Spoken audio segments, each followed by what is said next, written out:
Today's guest is a guy who's been giving me love for years of positive reinforcement. He was a Coast Guard. He's a music lover and connoisseur. He plays bass. He also loves and saves dogs, Dachshunds in particular. And he drives across the country for years as a big rig truck driver. And today we're talking to him straight from his truck. Dear friends, let me introduce you to the one and only Ralph May. Hey, buddy. Hi. So great to meet Hey man, you. how you? Yeah, same here. This is great. Wow, Awesome. I man. love it. How did we wind up meeting in the first place, right? We've been talking It for was years online. I think it was all treble, all bass and no treble or something like that. They were posting your videos. Okay. And that's when I started following you back then. I'm like, this dude is awesome. I got to watch him because I'd never seen a 12-string bass being played like this. And then your gear reviews and all the other stuff you were doing was just amazing. I said, this is all right.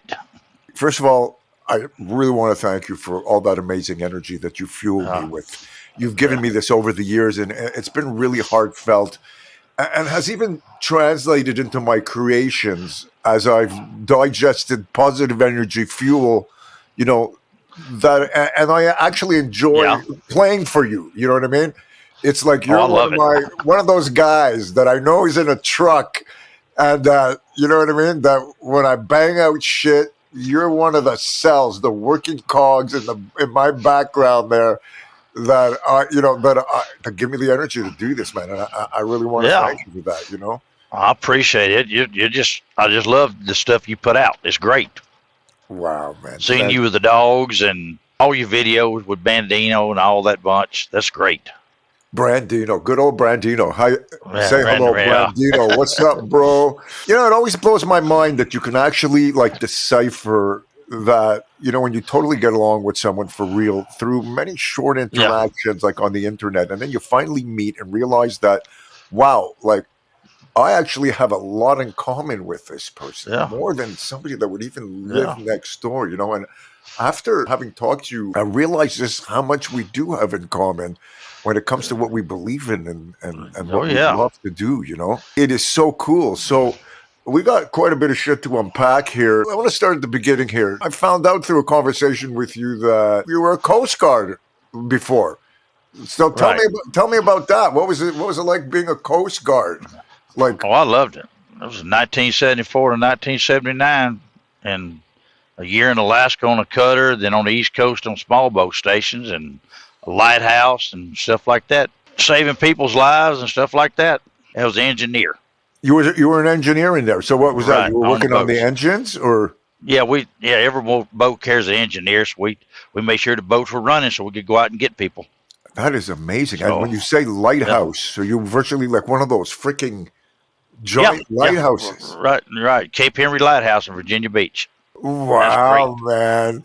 I'm like a big baby in the water. I always get seasick and I have a phobia of throwing up, So I love the water.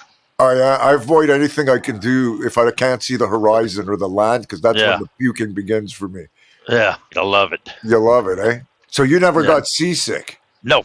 I guess some people never. just got that. Every time I've been on a freaking boat, I was in Barbados one time on somebody's yacht, and we stopped somewhere, and I jumped out into the ocean there as the boat was parked there, and I said, "Oh my God, look, it's a giant ass fucking sea turtle." And this thing was freaking huge, right? And I had just seen the Nemo movie, and I figured, I'm going to dive and I'm going to grab this thick shell and I'm going to get it to pull me. And it was not too happy. And then it came after Creela. And then when I went back in the boat, I really started getting seasick, and I virtually made them call me like a taxi on the water that showed up to freaking pull me back onto land because I couldn't take the fucking seasick. It does happen.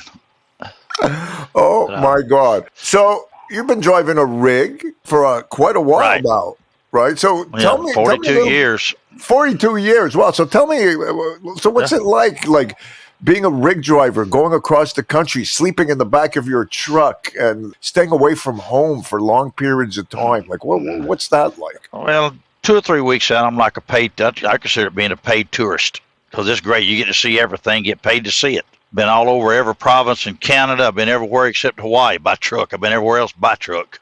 Wow. Every state and all over your country, everywhere. All up Labrador City, Newfoundland.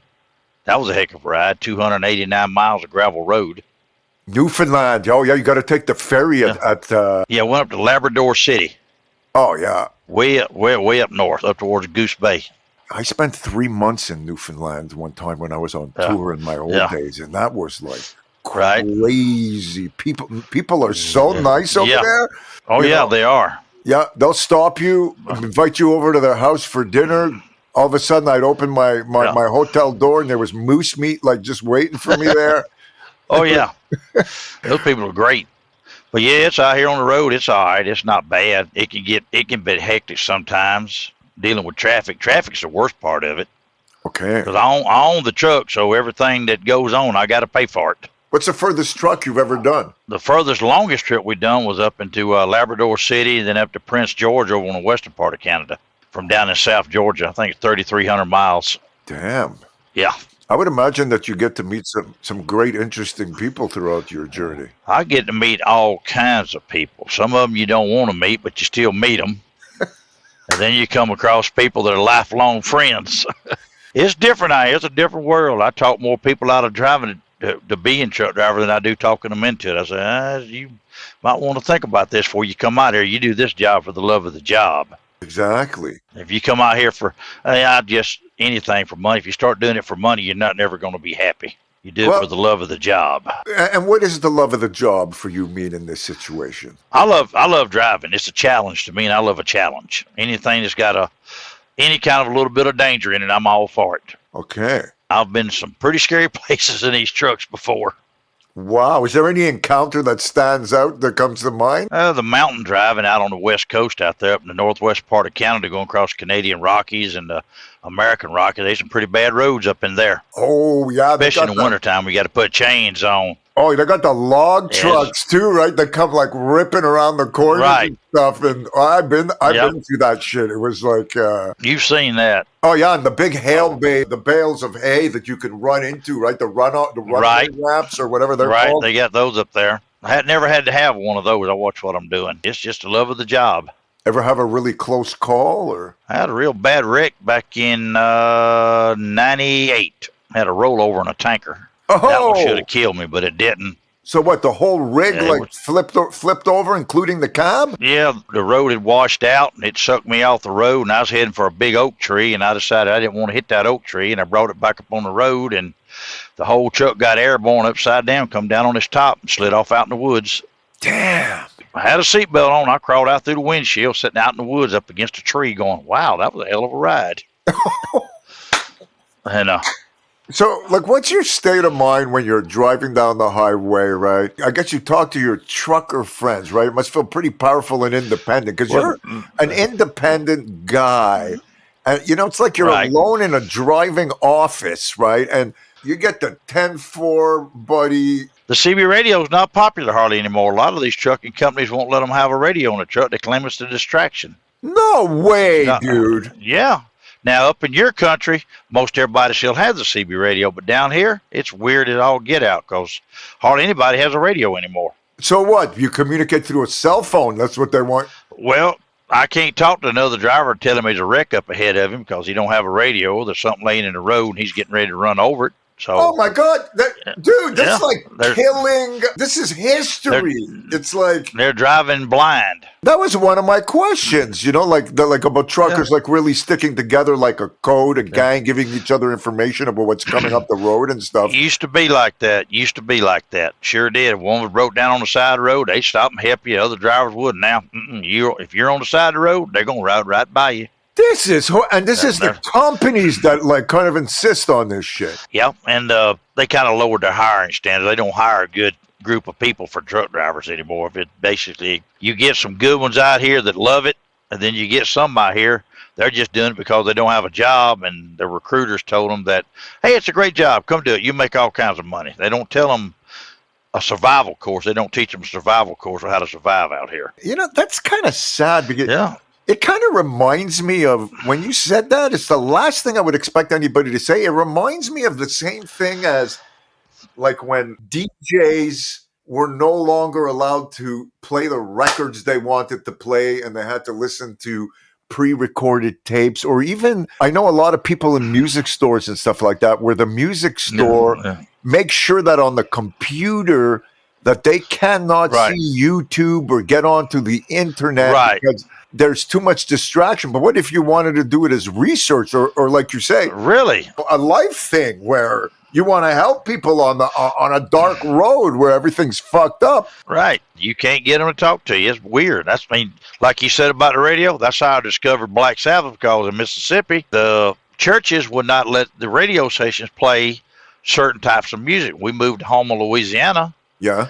And there was a FM radio station called KJIN, Cajun Radio, and they were playing Black Sabbath, Amboy Dukes, and people like that. And I'm going, oh, I love this. I was hooked for life. Wow. And so it's strange the way the decomposition of what used to be like. I'm sorry, but I'm just kind of shocked that the CB.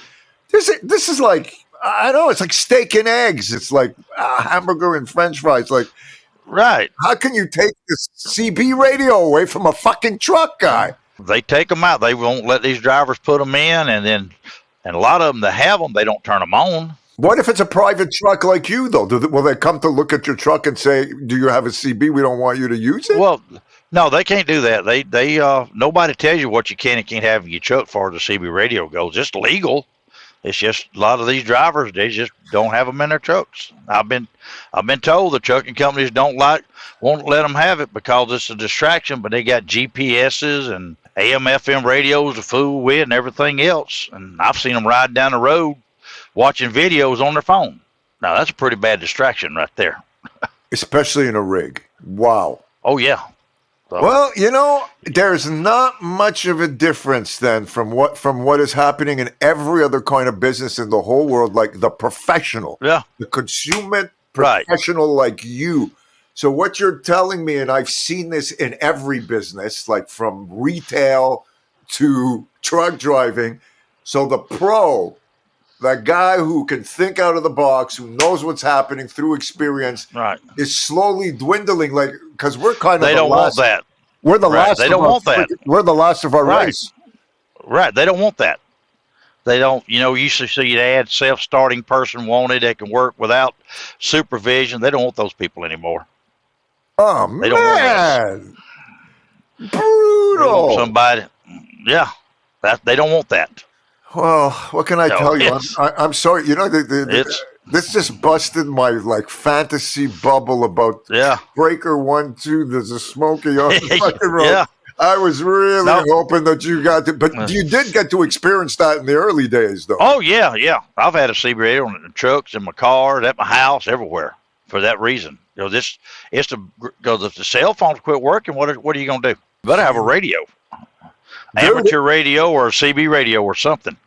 Dude, when the EMP bomb fucking hits and all the fucking computer shit starts to work, people are going to wish they had a motherfucking CB. I'll tell you that. Yes, they will. That is unbelievable. It's gotten strange out here. Man, I'm so disappointed about the CB guys. Like, check that shit out, guys. Let's bring the CB back. We need to bring That's what I've been trying to do. I've been trying to get them to put them back in their trucks for years, and nobody will do it. And a lot of these drivers, they got to do what their company says do because it's their truck. That's ridiculous. If you ride down the road, I can't tell you what's going on the road on the cell phones. I don't know what your cell phone number is. But if you're got a radio turned on, I can holler at you, hey, there's a wreck up there ahead of you, or there's something laying in the road, or traffic backup. But not nowadays. Very few people have them on. One of my favorite things when I used to go on tours and shit, and I'd pass by a truck driver, and he would pull his horn, right? Yeah, the kids love it. They still do it every now and then. You'll see it. You got a big ass horn in your truck? I got this, and I had a set of Amtrak passenger train horns on here, but one of them got broke off. I got to replace it. Regular train horns. Oh, those are fucking loud, right?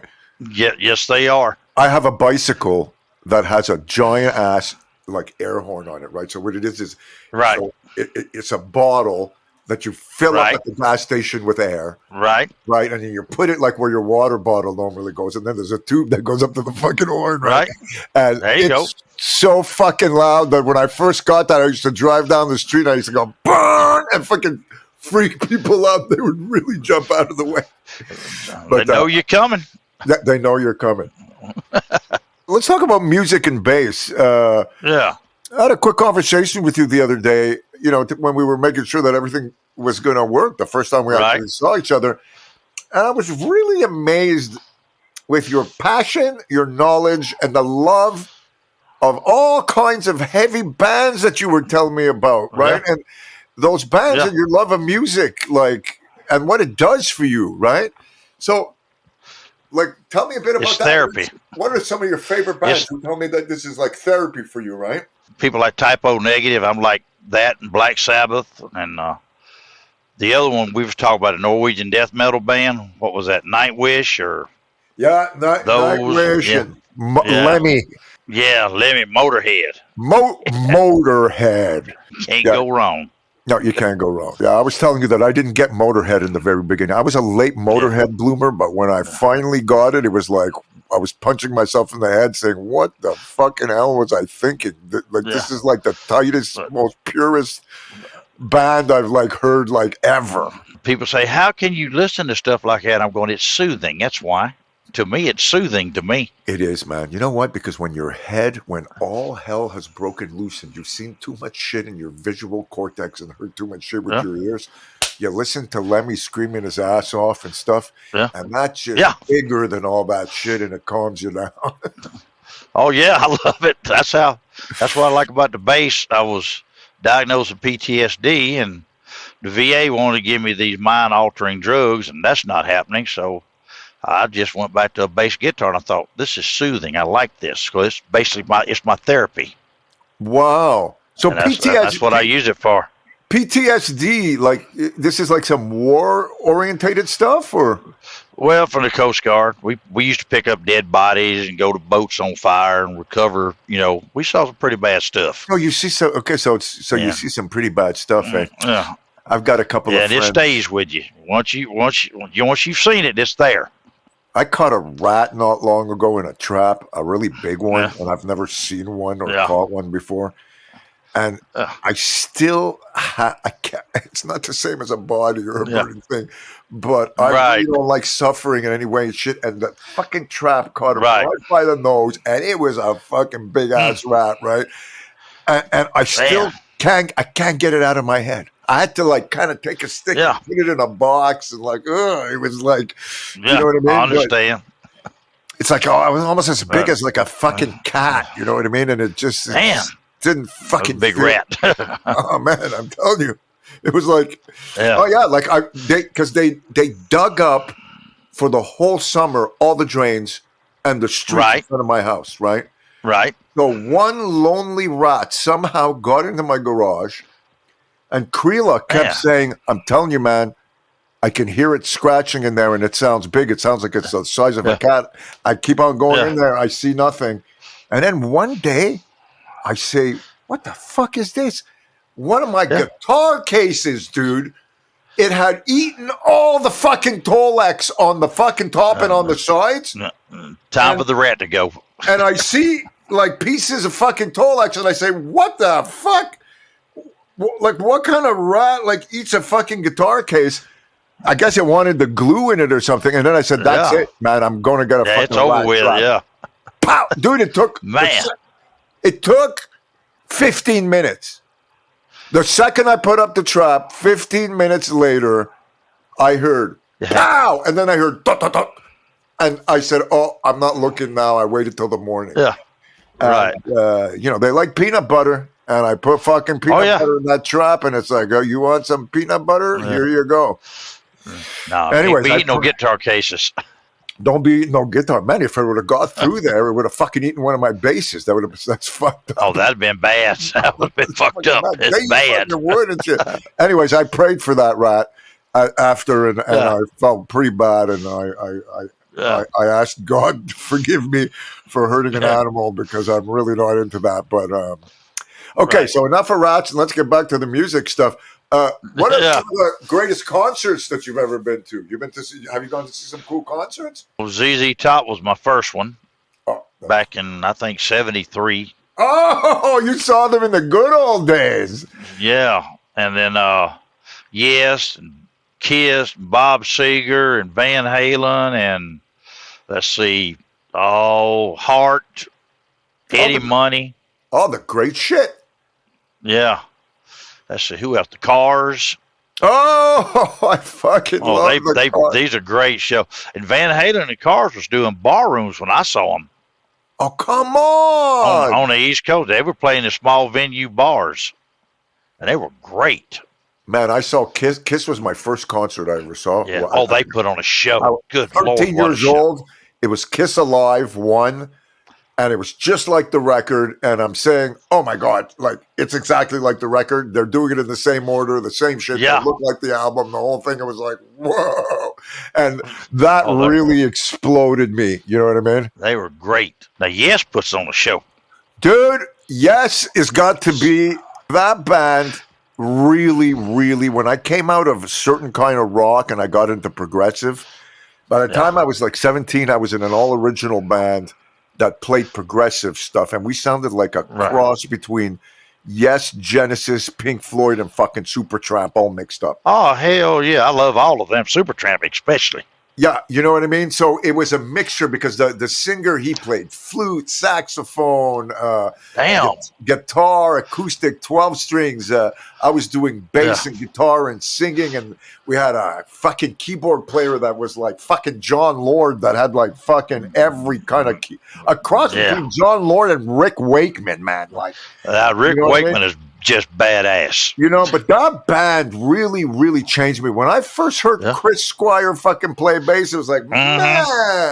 I watched his interview on his Rickenbacker, all the changes it went through, different colors and all kinds of stuff. What a fucking sound, eh? Like. And Cheap Trick is the other band I saw. That was them. They were great. Dude, when I first saw Kiss, my very first show, it was Cheap Trick that was fucking opening up for them, right?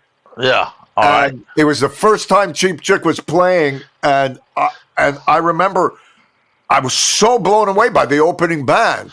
Yeah, you know, they were awesome. I bought like a fucking Cheap Trick bow tie at the fucking merch thing. Yeah. And I had it for years, and I thought, wow, this is like so fucking cool. Like, what that was a really great band. Music is a beautiful discipline. It's like martial arts, you know what I mean? If you can follow through with the discipline of music, the layering and combining of tracks, it's like being an architect. It's like picking a property, digging a hole, putting in the foundation, building up the walls, putting in the electric and the pink stuff and everything, and then you put on the bricks and you bring on the roof, and then you have a house. This is music. Yeah, that's what I like. I'll do something, and I like the way that sounded. Then I'll come back and add more to it, and it's like, this is great. I love it. That's what's so great about music. You create your own stuff. It's not somebody else's. It's yours. What's so cool about it is that music and the different styles of music, virtually beyond the technical aspect of it, it's a language. Right? It's like, so if you like all like 10 different styles of music that come from 10 different places and they have nothing to do with each other, you don't have to speak that language or play that instrument to actually let that language kind of vibrate through you. And I think that makes you a more open, a smarter person too. You know what I mean? Yeah. There's some metal bands out of Greece and Turkey that are just absolutely amazing. I can't understand what they're saying, but the music is badass. Yeah, I know, dude. Sometimes I listen to like music and stuff in total other languages, shit that I have no idea what's going on. Yeah, and I try and understand what's happening, but you learn something when you're open minded. You know what I mean? If you look up KEXP live performances, it's a radio station on YouTube that always has live bands that they perform for about 30 minutes. Right. If you haven't seen that, you need to check that shit out. I'll check that out. Some of the best new bands you have ever seen I've never, like, I saw a couple of things the other day that was like, what the fuck is this? This is a hybrid. Like, I got goosebumps just like thinking about it. You know what I mean? Monster shit. You ever hear of All Them Witches? Oh, yeah. Oh, they're great. I discovered them on KEXP. I heard some band the other day called Slift. It's a 3-piece band, dude, that sounds like some kind of Black Sabbath, like out of control shit. I've never, like, they're fantastic. You must go check that out. I'll do that. Did you ever get to see Motorhead in concert? No, I got stuck at a truck stop in a snowstorm with Motorhead in Maryland. They were doing the Old Bastards of Rock tour, and they got snowed in at the truck stop. I was the only one there that knew who they were. You got to meet them that way? Yeah, they came inside the truck stop, and I'm going, holy shit, look at this. And everybody's like, who are these freaks? I said, dude, that's Motorhead. Who the hell is Motorhead? I'm in rural Maryland. They have no idea who these people are. Oh, my God, dude. And we were in Columbia, Maryland, snowed in at a truck stop, and their bus out there, and that guy come walking in. I said, who's on the bus? He said, Motorhead. I'm going, no shit. He said, yeah. My God, this is hilarious. A few minutes later, Lemmy come walk. Everybody come walk in. I'm just standing there going, look at this shit right here. Look at this. I called him by his first name, looked at me, and said, what's happening? I said, nobody here knows who the fuck y'all are. He said, that's good. The people in the truck stop were like, who are these freaks? And I'm going, y'all have no idea. It was great. Wow. You gotta love that shit. So another thing that we really have in common that I truly love is our love for animals, right? Like nothing truly makes me, you know, happier than hang out with beautiful animals and communicating with them. Like I feel it's a moment that I have to say I never feel freer. More so than even when I play music. When I'm with an animal and I can communicate and connect. And they don't judge. Animals don't judge you. They just sit there and like, I like you or I don't like you. That's it. Yeah. And if they don't like you, they know you're an asshole generally. So, you know what I mean? And they'll try to bite you.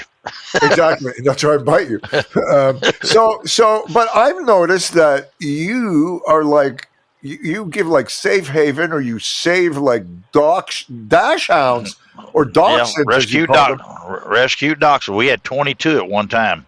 Okay, so like, tell us how you got into this, like, how, and dachshunds, like how, why, where, when? They're kind of like Lay's potato chips. You just can't have one. And anyway, so a little dachshund showed up at my mama's house one day, and we got it. And then now he rode in the truck with me. Everywhere I went, he rode in this truck right here. Okay. And then I was in Houston, Texas, walking him at a place waiting to unload. And some lady in the pickup truck pulls up, just dumps a dachshund out on the street, just throws it out. Throws it? And come on. Threw her out. She come over to where we were at. I said, well, looks like you got a new home. So I had Red Baron and Lucy and throwed them up in the truck. And we had puppies from those two. I won't plan on puppies, but we had puppies and 4 of them. Wow. And right now they're all crossed over the Rainbow Bridge because it was been a long time ago. And we adopted some out. Some we adopted out. The people didn't agree to our terms of taking care of them, so we went and picked them back up, brought them back home, and we just kept them. We said we're going to keep them. I don't trust nobody with these dogs because they were raised in our house, crate trained and raised properly, and they had to be in a fenced-in yard, and that's what the requirements were. And we found 2 of them. They had them tied out on ropes behind a trailer. I'm going, nope, we're taking them back. We got 9 dachshunds now, 1 chihuahua. The chihuahua was an accident. A buddy of mine called me up and said, my sister got one of these weenie dogs. You want it? Yeah, I'll take it. Get over there. It's a chihuahua. I said, well, I done said I'll take it, so I took it. So we got a long-legged chihuahua, too. She fit right in. A long-legged chihuahua? Yeah, standard size. I live in a great neighborhood with a shitload of dogs. As a matter of fact, the sign for my neighborhood is a dog on a skateboard for this whole neighborhood. That's cool. Yeah. Yeah, like the amount of dogs that are out here is so ridiculous, which is why you always see me with so many different kinds of dogs, and I know them all. Right. And, you know, when I saw that you were out there, like, really helping the dogs and whatnot, you know, and everything you do, you love music, you drive that truck, you meet people across the country. What a beautiful, full-rounded life this is, dude. Respect, man. I mean, who else is going to take care of the animals? They depend on us. We're everything to them. Yeah. We got rescue cats. My wife's got her rescue cats. So you guys are just rescuing cats and dogs. Yeah, she got 4 cats. They just show up at the house and they stay, and we just keep them and feed them. Got a bunch of deer in the backyard. I live in a rural part of the town, so we got a bunch of deer in the backyard. We feed, I think, 5 or 6 coons come out there and eat the cat food every night. Wow, dude, it's a freaking zoo you got going on there. I love it. Yep. Well, thank you. Yep. From the bottom of my heart. I appreciate you too. Same here. Okay, all the best to your wife, to your dogs, the cats, the truck. Does your truck have a name? No, it's just old Peterbilt truck. We're winding it up. Winding it up. Ladies and gentlemen, this has been Ralph May and Momo from the Momo Zone, tripping out with Ralph in his truck, talking about life, music, dogs, animals, truck driving, and bringing back the fucking CB, y'all. All right, man. All right, later. Bye.